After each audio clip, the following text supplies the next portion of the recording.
Hello, friends. Welcome back to Books Reader. Today, we're starting a journey into one of the most beloved novels of all time, The Alchemist by Paulo Coelho.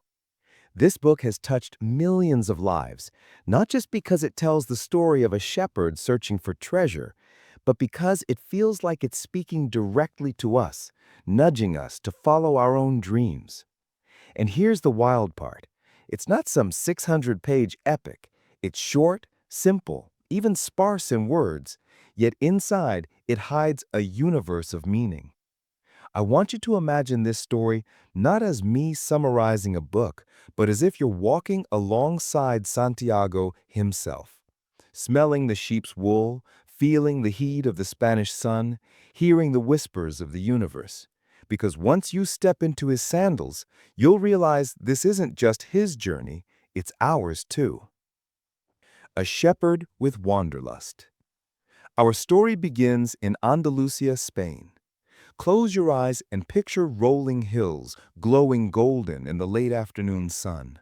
Olive groves stretch for miles. The smell of warm earth rises in the air, and the only sounds are the soft bells hanging from the sheep as they graze. This is Santiago's world.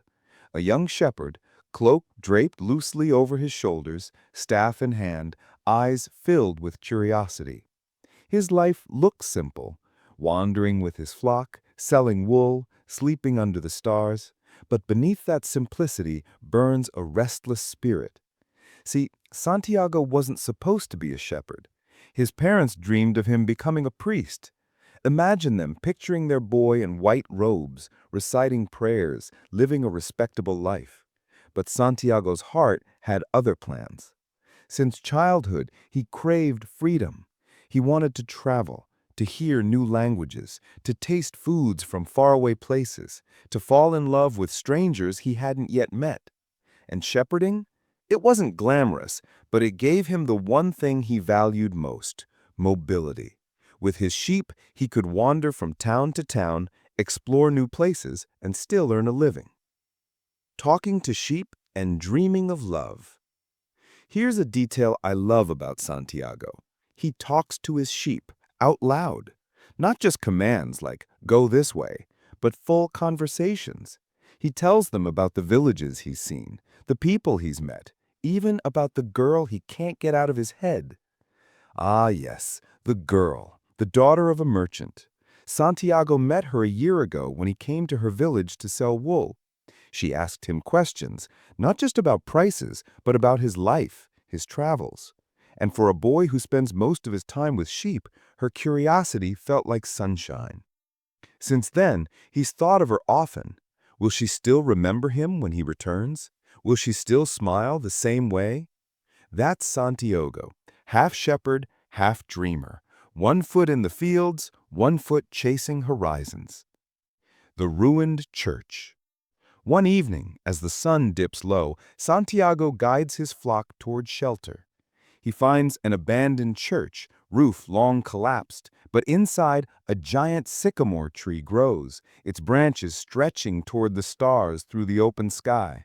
It's a hauntingly beautiful place, ruin and life tangled together. Santiago spreads his worn jacket on the dusty floor, pulls out a book he just finished reading, and here's my favorite detail: he uses it as a pillow. He even thinks to himself, maybe I should read thicker books. They last longer and make better pillows. Tell me that's not practical genius. With sheep clustered around him, warm and breathing softly, Santiago drifts to sleep under the tree's shadow. And that's when it happens. The dream. A dream of treasure. In the dream, a child appears. Not just any child, a presence glowing with mystery. The child plays with his sheep, then takes Santiago's hands. Together, they travel across hills, valleys, endless landscapes, until suddenly the Egyptian pyramids rise before them. The child points and whispers, "If you come here, you will find a hidden treasure." Just as Santiago leans forward, heart racing, the dream ends. He wakes up. It's not the first time. This dream has come before, exactly the same, and it leaves him restless. Why does it feel so real? Why does it vanish just before revealing the treasure? Haven't you ever had a dream that clings to you all day, like a shadow you can't shake? That's Santiago now. He can't ignore it. Seeking answers in Tarifa. The next morning, Santiago decides to seek guidance. In Tarifa, a bustling port town, there lives an old woman known for interpreting dreams. Her reputation is mysterious. Some say she's wise, others say she's a fraud. Still, Santiago feels pulled toward her. Her home is dim, smelling of incense. Beads hang in the doorway.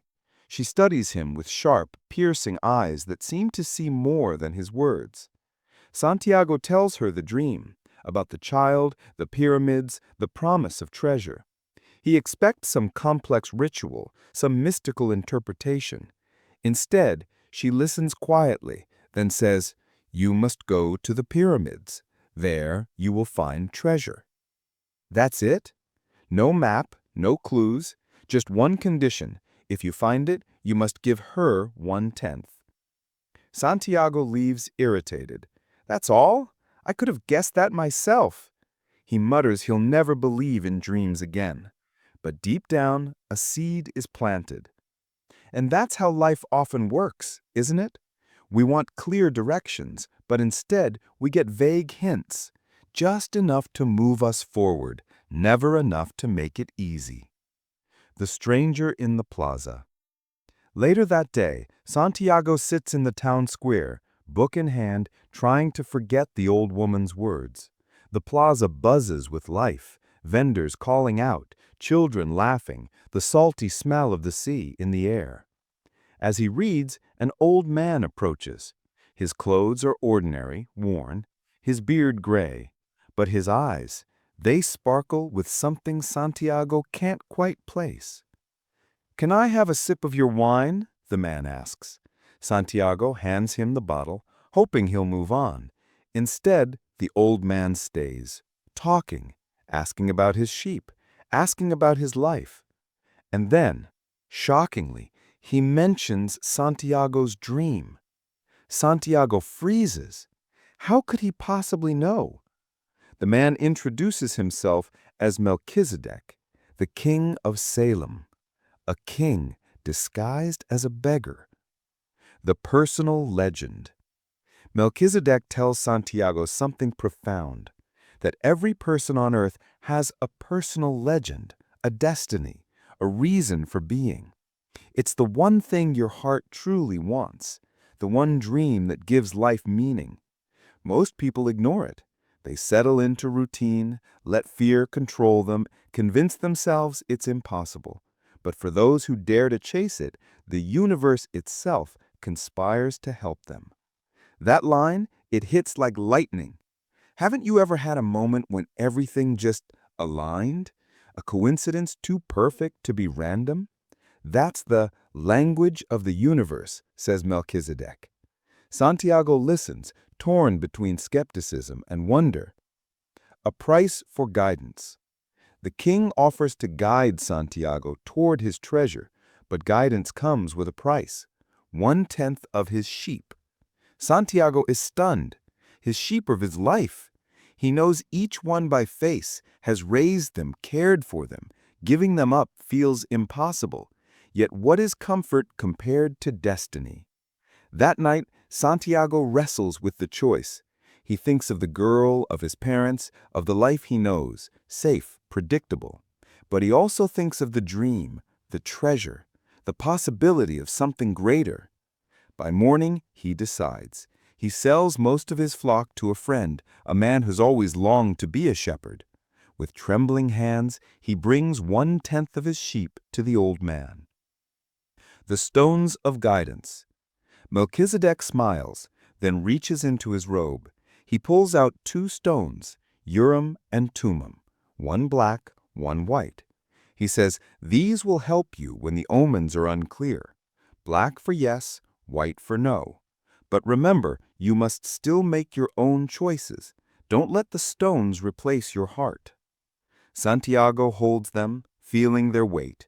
They're simple, yet they carry the promise of something larger. "Follow the omens," Melchizedek says. And with that, the king of Salem disappears into the crowd, leaving Santiago alone but forever changed. With a small pouch of stones, a heart full of courage, and a dream burning inside him, Santiago sets off for Africa. His journey toward the pyramids and toward himself has begun. Santiago's heart raced as he boarded the ship bound for Africa. He carried little more than his staff, a jacket, a few coins, and those 2 stones, Urim and Thummim, from the king of Salem. But in his heart burned the dream of the pyramids and the promise of treasure. The ship rocked on the waves, and Santiago stared at the horizon. He was nervous, yes, but excited too. This was it, the beginning of his grand adventure. He thought of the sheep he had left behind, of the merchant's daughter, of Spain fading into the distance. Ahead lay a new world. Tangier, a new world. When Santiago stepped off the ship in Tangier, he was overwhelmed. Imagine it, streets buzzing with energy, merchants shouting in languages he didn't understand, stalls overflowing with spices and fabrics, the air thick with the smell of roasting meat, salt from the sea, and something foreign, something new. It was dazzling and intimidating. He clutched his pouch of money tightly, feeling both excited and vulnerable. Everything looked strange, the clothes, the food, the people. Even the prayers echoing from minarets sounded otherworldly. Can you picture it? Being dropped into a place where no one speaks your language, where every sign is unreadable, where the air itself feels foreign. That was Santiago in Tangier, both terrified and thrilled. The friendly stranger. As he wandered, trying to take it all in, a man approached him. Friendly smile, and, thank heavens, he spoke Spanish. For Santiago, it was like finding a lifeline in a storm. Finally, someone who understood him. The man asked where he was headed, and Santiago eagerly told him, to the Egyptian pyramids. The man nodded knowingly. "I can help you," he said, "but it's a long journey. You'll need money for camels and supplies." "Do you have money?" Santiago hesitated, but then, trusting his new companion, he showed him his pouch. Think about that for a moment. You're in a strange city, completely alone, and someone offers to help you. They speak your language, they seem kind. Wouldn't you want to trust them? Santiago did, so he handed over his money. The betrayal. The man led Santiago through the crowded market, weaving between stalls of carpets, jewelry, and exotic swords that glittered under the sun. Santiago's eyes lingered on one sword in particular, beautiful, curved, with a handle inlaid with gems. He thought to himself, when I find the treasure, I'll come back and buy that sword. But when he turned to point it out to his companion, he was gone. Vanished. The crowd swirled around him, oblivious. Santiago's heart pounded. He spun in circles searching, but the man, the money, was gone. Just like that, Santiago was broke, alone, betrayed. The weight of it crushed him. He sank to the ground in the marketplace, tears stinging his eyes. He had left his sheep, sold his sheep, trusted a stranger, and now he had nothing. Can you feel that drop in your stomach? That moment you realize you've been tricked. Maybe it's not money, maybe it's your trust, your time, your effort, but that gut punch of betrayal. We've all felt it, and it hurts. Santiago thought of giving up. He thought of returning home. But then he remembered the king's words, "Follow the omens." And somewhere deep down, a voice whispered, "The dream is still alive." The hilltop shop. Hungry and desperate, Santiago climbed a hill overlooking the city. There he noticed a small crystal shop. Its windows were dusty, its shelves dull. The merchant inside looked weary, moving with the heaviness of routine. Santiago, desperate to survive, offered to clean the windows in exchange for food. The merchant agreed. Santiago removed his jacket and worked, wiping away months of grime. By the time he finished, the glass sparkled. And here's the magic. Soon after, a customer entered. The merchant, surprised, sold a crystal. Business had been slow for years, but now, after a simple cleaning, things stirred. He hired Santiago. Lessons from the merchant. Days turned into weeks. Santiago swept floors, polished glass, carried boxes. Slowly, the shop began to thrive. But the merchant was not like Santiago. He was tired, cautious, trapped by fear. For decades, he had dreamed of making the pilgrimage to Mecca, but he never went. "If I go," he confessed, "I'll have nothing left to dream about. So I stay." That line always hits me. How many people keep dreams alive only as fantasies, never intending to chase them because chasing means risking disappointment? The merchant represents that fear, the choice to dream but never do. Santiago saw it clearly, and he vowed not to make the same mistake. Innovation and growth. One day, Santiago suggested building a display case for the crystals outside the shop. The merchant resisted at first. "We've never had one before." But eventually he agreed. And it worked. Customers noticed the display. Sales increased. Later, Santiago overheard a man complaining there was nowhere good to drink tea on the hill. Inspired, he proposed selling tea in crystal glasses. That way, people would enjoy the tea and be tempted to buy the glass. The merchant hesitated again, but agreed. Soon, tourists flocked to the shop. They climbed the hill not just for tea, but for the experience. The shop flourished. Santiago was learning something vital. Innovation, risk, and persistence could turn even a tired business into success. A year in Tangier. Months passed. Santiago saved money, enough to buy sheep again, enough to return to Spain, to the safety of his old life. But something inside him stirred. He realized he had changed. The boy who had once talked only to sheep now understood business, human nature, and the power of dreams. He thought, "Yes, I can return to my flock. I know how to care for them. But will I ever get another chance to reach the pyramids?" That thought lit a fire inside him. The decision. After 11 months of work, Santiago woke early one morning. He counted his savings, enough for 120 sheep, more than he had ever owned, enough for a safe, predictable life. But as he gazed at the coins, he felt restless. The sheep would bring comfort, but no growth. He remembered the merchant who had spent 30 years dreaming of Mecca but never going. Santiago didn't want to live like that. He whispered to himself, "I can always return to being a shepherd, but I may never again get the chance to chase this dream." And with that, he made his decision. He would not go home. He would go forward. Reflection. This part of Santiago's journey is powerful because it mirrors our own lives. How many times do we face the same choice? Return to safety or risk the unknown? The betrayal in Tangier taught Santiago resilience. The crystal shop taught him creativity and persistence. And the merchant taught him the danger of clinging to dreams but never acting on them. Santiago realized something crucial. Even detours, even failures, are part of the journey. Nothing is wasted. And with renewed courage, he set out once again toward the pyramids. Santiago left Tangier with new determination. He had money saved from the crystal shop, experience in business, and a deeper understanding of people. But more importantly, he had clarity. He would not return home. Not yet. The pyramids still called to him. So he joined a caravan preparing to cross the vast Sahara Desert. The caravan. The caravan was enormous. Hundreds of camels, traders, travelers, guides, and guards. A moving village stretched across the sand. Santiago marveled at the sight. The desert, he realized, was not just empty space. It was alive. Golden dunes shifting under the wind, the air sharp and dry. Silence so deep it seemed to swallow sound. The leader of the caravan addressed the travelers, a tall man with a thick beard and commanding voice. "I hold the power of life and death over you," he said.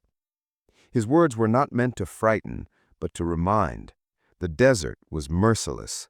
One wrong step, one careless choice could mean disaster. Can you imagine the weight of that? Setting off into an endless sea of sand, knowing survival depends on unity, discipline, and trust? Santiago felt it keenly. He clutched his staff tighter, reminding himself this was part of the path to his treasure. The Englishman. Among the travelers, Santiago noticed a peculiar man, dressed differently, carrying piles of heavy books, always scribbling notes. This was the Englishman. Curious, Santiago struck up a conversation.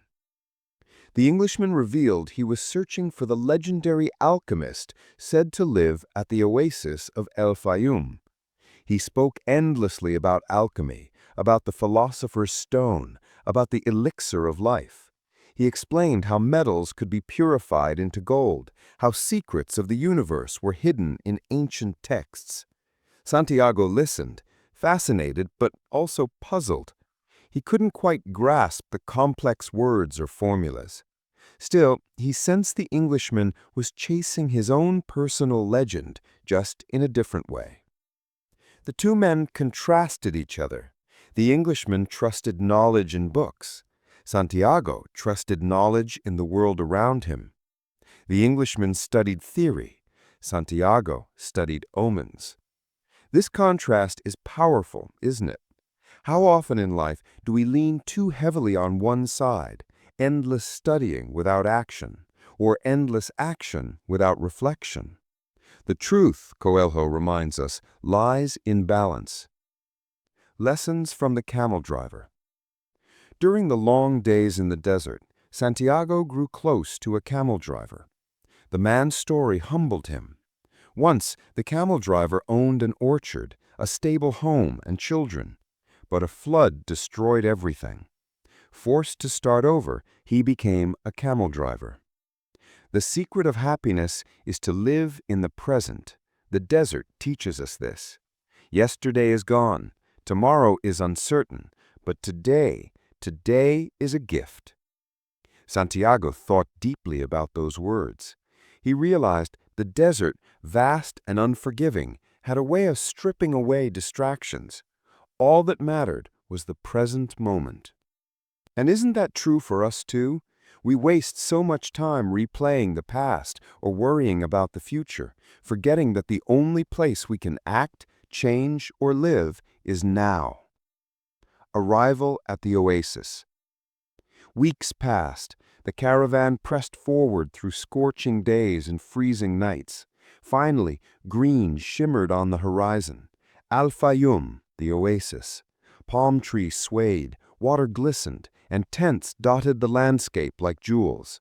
It was a sight of relief, a sanctuary in the middle of endless desert. The oasis was massive, larger than Santiago had imagined, home to hundreds of families. The caravan stopped here, waiting for tribal wars in the desert to calm before continuing. For Santiago, the oasis would change everything. The well and Fatima. One afternoon, Santiago wandered to a well. As he approached, he saw a young woman carrying a clay pot. Her face was partly veiled, but her eyes shone. Her movements were graceful, her presence magnetic. This was Fatima. The moment Santiago saw her, something shifted inside him. It wasn't just attraction, it was recognition. As if his heart whispered, "She is part of your journey." He introduced himself nervously, but Fatima's smile calmed him. They spoke, and with every word, Santiago felt more certain he loved her, truly, deeply, instantly. The next day, he returned, and the day after that. Each meeting confirmed what he already knew. Fatima was not just someone he liked, she was his soulmate. One day, he gathered courage and said to her, "I want you to be my wife. I love you." Fatima dropped her pot in surprise, water spilling onto the ground. But then she looked at him, and in her eyes was no fear, only truth. From that moment, Santiago's dream became complicated, because now his treasure wasn't just at the pyramids, it was also here, in Fatima. Love that frees, not binds. Santiago confessed to Fatima about his journey, the dream of treasure, the omens, the pyramids. He worried she might ask him to stay, but instead she said words that would stay with him forever. Go, fulfill your dream. I'll wait for you. Real love never holds you back. Isn't that powerful? So often we think love means possession, holding someone close. But real love, the kind Coelho describes, sets you free. It encourages your growth. It believes in your destiny. Santiago realized that Fatima was part of his personal legend, not a distraction from it. And that gave him strength. The Englishman's struggle. Meanwhile, the Englishman grew restless. He had come to the oasis to meet the alchemist. He asked everyone, searched every corner, but found no one who could point him the way. Frustrated, he confided in Santiago. Santiago tried to help, but in the process, he noticed something. The Englishman was so buried in his books, so focused on theory, that he missed the omens all around him. He wanted knowledge, but not experience. Santiago, on the other hand, began to see signs everywhere. The way the hawks flew, the way the wind shifted. Slowly, he realized the universe was speaking, and he was learning its language. A vision of war. One afternoon, as Santiago watched hawks circle in the sky, a vision struck him.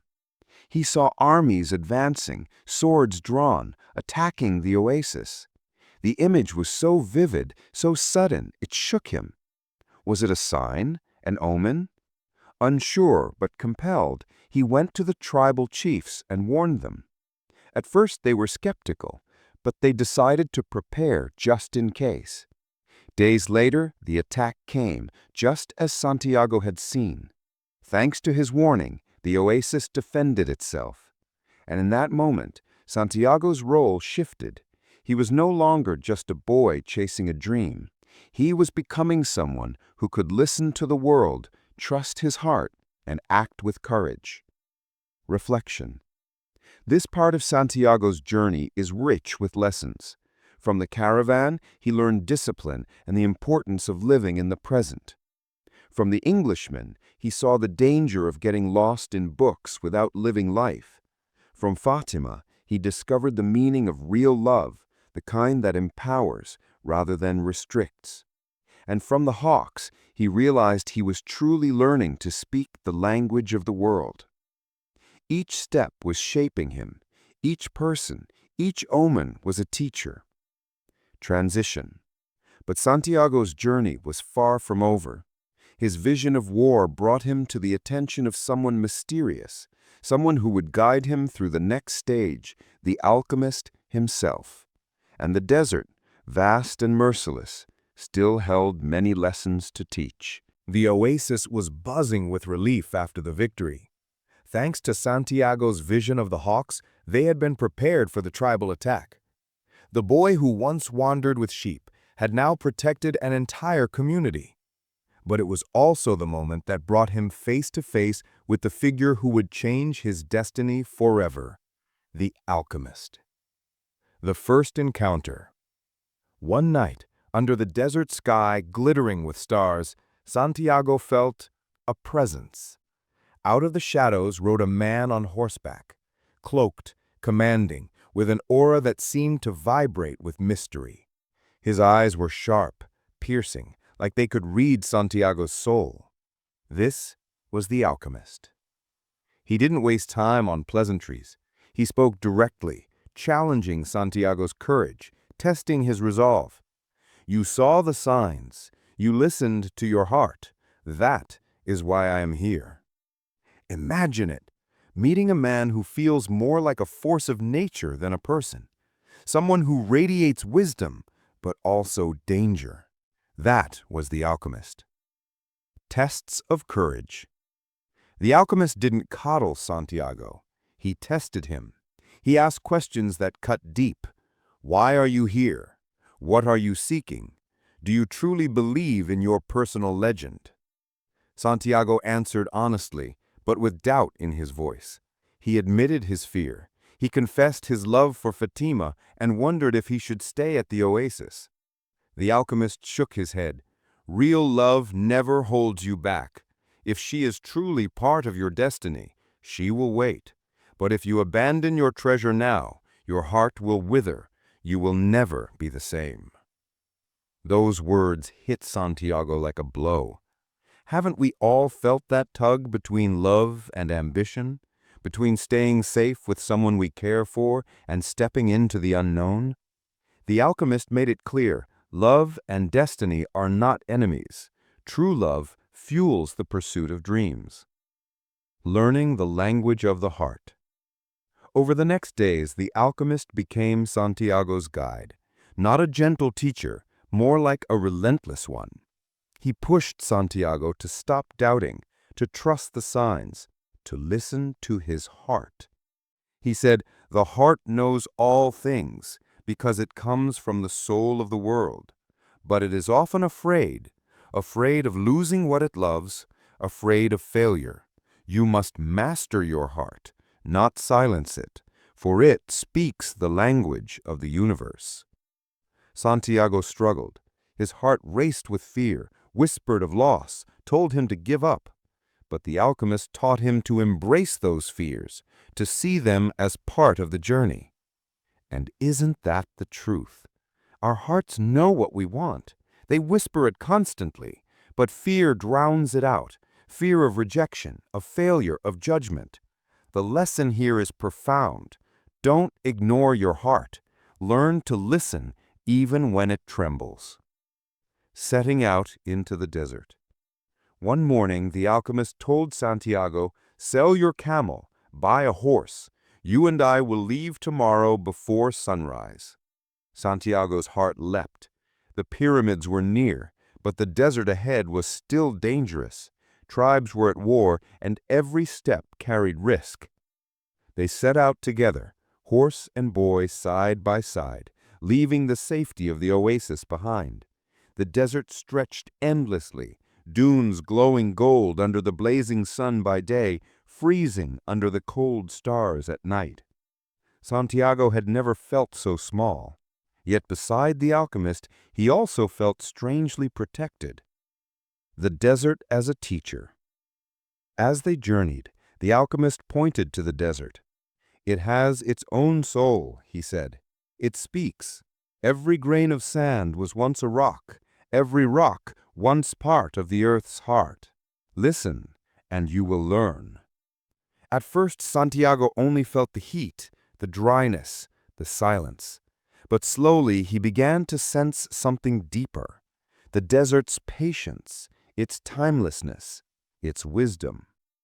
The alchemist explained that just as metals transform through fire into gold, so too must humans transform through struggle into who they are meant to be. The desert was Santiago's fire. That metaphor, it's unforgettable. Haven't you noticed? Our hardest struggles are the ones that shape us most. Just like the desert, life strips us bare, tests us, and in doing so, transforms us. Bandits and danger. One evening, as they camped, armed tribesmen appeared. Danger was constant in the desert during wartime. Santiago's hands shook, but the alchemist remained calm, radiating confidence. He spoke little, but his presence commanded respect. After tense moments, the bandits moved on. Santiago realized the alchemist carried not just wisdom, but power. He wasn't just a philosopher, he was a man of action, someone who embodied the principles he spoke of. That's another lesson here. True wisdom isn't passive, it's lived. The alchemist didn't just know alchemy, he embodied transformation itself. The masterwork. During their journey, the alchemist revealed the ultimate goal of alchemy, the elixir of life, a liquid that healed and prevented aging, and the philosopher's stone, a solid that could turn any metal into gold. But he explained that these were symbols. The real work of alchemy wasn't about riches or immortality. It was about purification, about stripping away what is false and becoming your truest self. He told Santiago, when you want something with all your heart, you are closer to the soul of the world. That is alchemy. That is transformation. Santiago listened, feeling the truth of it. His treasure wasn't just gold at the pyramids. His treasure was also the boy he was becoming. A lesson in fear. As they journeyed deeper, Santiago confessed his fears. Fear of failure, fear of losing Fatima, fear of dying before reaching the treasure. The alchemist smiled. The fear of suffering is worse than suffering itself, and no heart has ever suffered when it goes in search of its dreams. Pause on that for a second. How often do we let fear stop us? How often do we suffer more from imagining what could go wrong than from what actually happens? Santiago was learning to let go of that fear, to step forward even when uncertain. The monastery. After days of travel, they arrived at a small monastery. The alchemist asked a monk for permission to use the kitchen. There he demonstrated alchemy before Santiago's eyes. He melted lead, purified it with patience and fire, and transformed it into gold. The monk gasped. Santiago stared wide-eyed. The alchemist then divided the gold into 4 parts, one for himself, one for Santiago, one for the monk, and one to carry as protection for the boy. It was a lesson. Transformation was real, but the gold wasn't the point. The point was the discipline, the faith, the inner journey. Parting words. The next morning, the alchemist turned to Santiago. "This is where I leave you. Your journey is your own now. The pyramids are near. Listen to your heart. Trust the omens. The treasure is waiting." Santiago felt a pang of fear, alone again, but also a surge of courage. He had walked with the alchemist, learned from him, and been transformed by him. Now it was time to finish the journey. Reflection. This stage of Santiago's journey is perhaps the most spiritual. The alchemist represents wisdom, but also challenge. He forces Santiago and us to ask hard questions. Do we listen to our hearts even when they're afraid? Do we see our struggles as punishment or as the fire that transforms us? Do we chase symbols of wealth or do we embrace the deeper treasure of self-discovery? The desert becomes a mirror. It strips Santiago bare, but in that emptiness he discovers strength, clarity, and faith. And as the pyramids rise closer, the boy who left Spain with little more than a dream has been shaped into someone ready to find his treasure. Santiago set off from the monastery with his heart racing. Ahead lay the Egyptian pyramids, the destination of his dream, the place promised by the child, the place where treasure supposedly waited. The desert stretched before him like an endless golden ocean. Each step carried the weight of hope, fear, and longing. He had walked so far, faced so much, betrayal, loneliness, love, danger, and now, finally, the pyramids were near. The pyramids. One night, Santiago arrived. Imagine it. The massive stone structures rising from the desert, glowing silver under the moonlight. Centuries of history towering above him. For a moment, Santiago could only fall to his knees and weep. He pressed his forehead to the cool sand and whispered, "Thank you." Then, with trembling hands, he began to dig.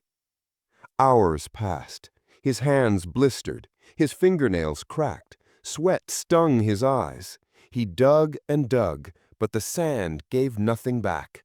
No chest of gold, no shining jewels, only more sand. Exhausted, he collapsed. But just as despair began to rise, he heard footsteps. The bandits. A group of men appeared, armed and rough. They laughed when they saw him digging.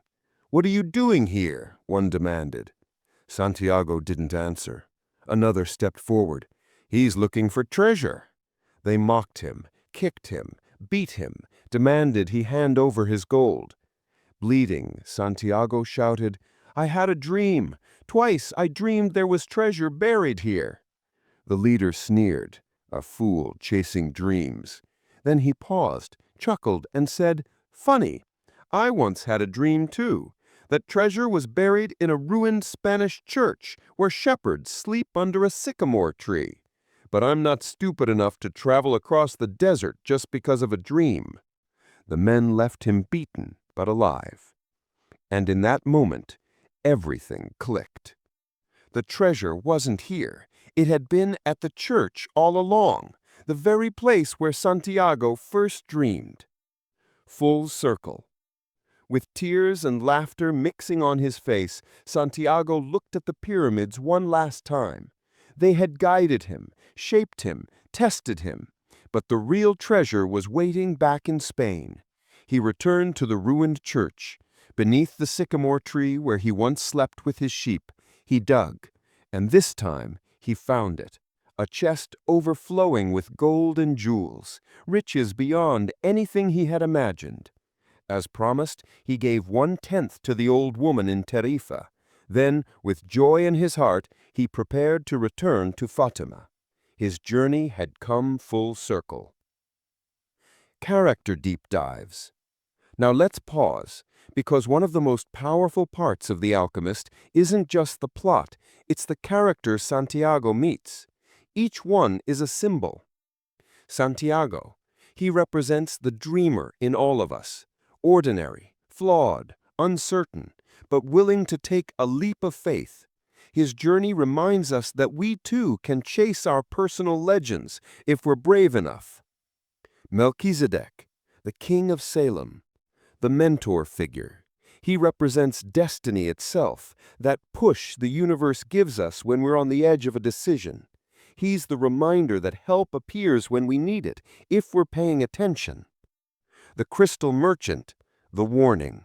He symbolizes fear and stagnation, the danger of clinging to dreams without ever chasing them. His story whispers, "Don't let life pass you by while you keep saying someday."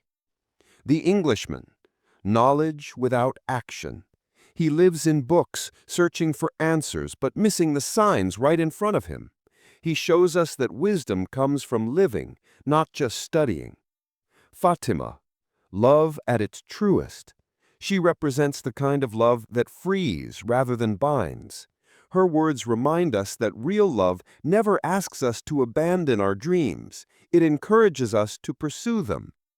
The Alchemist, transformation itself. He represents mastery, courage, and faith. He pushes Santiago beyond fear, teaching him that true alchemy isn't about turning lead into gold. It's about turning yourself into who you were meant to be. Together, these characters form a mosaic of life lessons. Each encounter shapes Santiago. Each one shapes us, too. Themes and symbolism. Let's dig deeper into the themes, because The Alchemist is rich with them. Personal legend. This is the heartbeat of the book. Your personal legend is your destiny, the thing only you can do. The question is, are you listening to it or ignoring it? Omens. Signs are everywhere, but do we see them? Santiago learns to read the language of the world. We too can notice patterns, coincidences, gut feelings. The universe whispers if we listen. Alchemy. Not just about gold, it's about transformation. Just as metals are purified by fire, we are purified by trials. Our struggles are the furnace that shape us into who we are meant to become. The desert, harsh, vast, empty, yet full of wisdom. It symbolizes life's struggles. At first it seems barren, but if you endure, it teaches patience, resilience, clarity. Treasure, the ultimate twist. The treasure was back home all along. The lesson? Sometimes what we seek is already within us, but we must journey outward to discover it inward. Paulo Coelho's story. Now, let's talk about the author for a moment, because his life mirrors his book in fascinating ways. Paulo Coelho wrote The Alchemist in just 2 weeks in 1987. He said the story was already written in his soul, waiting to come out. But when it was published, it flopped. Fewer than 1,000 copies sold. His publisher dropped him. Most people would have given up, but Coelho believed in the story, in its message. He found another publisher. Slowly, word spread. And now, the miracle happened. Today, The Alchemist has sold over 150 million copies. It's been translated into more than 80 languages, making it one of the most translated books in history. Think about that. A book that almost disappeared became a book that changed the world. Just like Santiago, Coelho followed his personal legend, and the universe conspired to help him. Lessons for us. So what can we take from Santiago's journey? The treasure is within you, but you have to step out of your comfort zone to find it. Like Santiago leaving his sheep, you must leave safety behind. Failure is part of the path. Santiago was robbed, betrayed, tested, but each failure moved him closer to his goal. Fear is the real enemy. The fear of suffering is worse than suffering itself. How often do we let fear stop us before we even try?